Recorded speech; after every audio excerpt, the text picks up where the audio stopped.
আসসালামু আলাইকুম। আজকে আমরা একটা বিষয় নিয়ে কথা বলব, সেটা হচ্ছে পাসপোর্ট নিয়ে।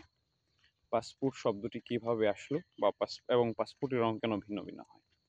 প্রথমে আসি যে পাসপোর্ট শব্দটি কিভাবে আসলো বা পাসপোর্ট বিষয়টা কিভাবে আসলো? আগেকার দিনে যখন আজকের মতো বিমান, রেল এবং উন্নত সড়ক যোগাযোগ ব্যবস্থা ছিল না, তখন এক দেশ থেকে অন্য দেশে বাণিজ্য অথবা ভ্রমণের জন্য যাওয়ার মাধ্যম ছিল হচ্ছে সমুদ্রপথের জাহাজ। আর এই জাহাজে ওঠার পূর্বে বন্দর পাস করতে হতো। আর এই বন্দর পাস করার জন্য এক ধরনের রাষ্ট্রীয় ছাড়পত্রের প্রয়োজন পড়তো। ওই ছাড়পত্র পোর্ট পাস করার জন্য একটা ছাড়পত্রের প্রয়োজন পড়তো, ওটাকে বলা হতো পাসপোর্ট। আর সেই ছাড়পত্রই আজকের দিনে এসে পাসপোর্টে রূপান্তরিত হয়েছে। তো এটা গেল পাসপোর্টের উৎপত্তি। এখন আমরা জানবো যে পাসপোর্টের রং ভিন্ন ভিন্ন কেন হয়। বাংলাদেশের প্রেক্ষাপটে বলতে গেলে আমাদের দেশে ৩ ধরনের পাসপোর্ট রয়েছে। এক হচ্ছে সবুজ, নীল, লাল। এখন কোন পাসপোর্টের কাজ কি?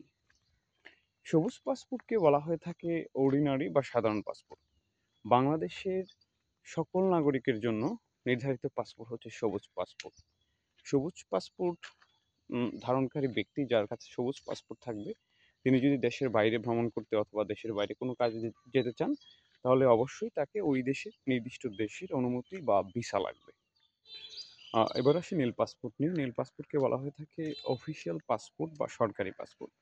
বাংলাদেশের সরকারি কর্মে কর্মরত কোনো ব্যক্তি যদি দেশের বাইরে যেতে চান রাষ্ট্রীয় কাজে, তাহলে তিনি নীল পাসপোর্ট বহন করবেন।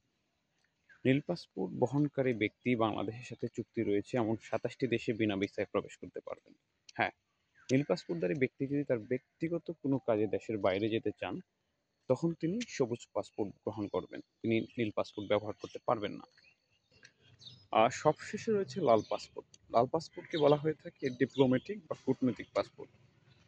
বাংলাদেশের গুরুত্বপূর্ণ ব্যক্তিরা লাল পাসপোর্ট বহন করে থাকেন। এর মধ্যে আছে রাষ্ট্রপ্রধান, রাষ্ট্রপতি, সরকার প্রধান, প্রধানমন্ত্রী, এছাড়া মন্ত্রী পরিষদের সদস্য, সংসদ সদস্য, বিভিন্ন সচিবালয়ের সচিববৃন্দ এবং বিশ্ববিদ্যালয়গুলোর উপাচার্য।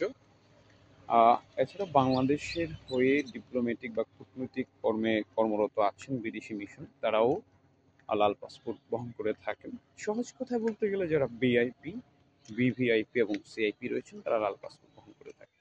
লাল পাসপোর্টের বিশেষত্ব হচ্ছে লাল পাসপোর্ট বহনকারী কোনো ব্যক্তি বাংলাদেশের সাথে কূটনৈতিক সম্পর্ক রয়েছে এরকম যে কোনো দেশে বিনা ভিসায় প্রবেশ করতে পারবেন। তো এই ছিল পাসপোর্ট সম্পর্কিত তথ্য। দেখা হবে অন্য একদিন। আসসালামু আলাইকুম।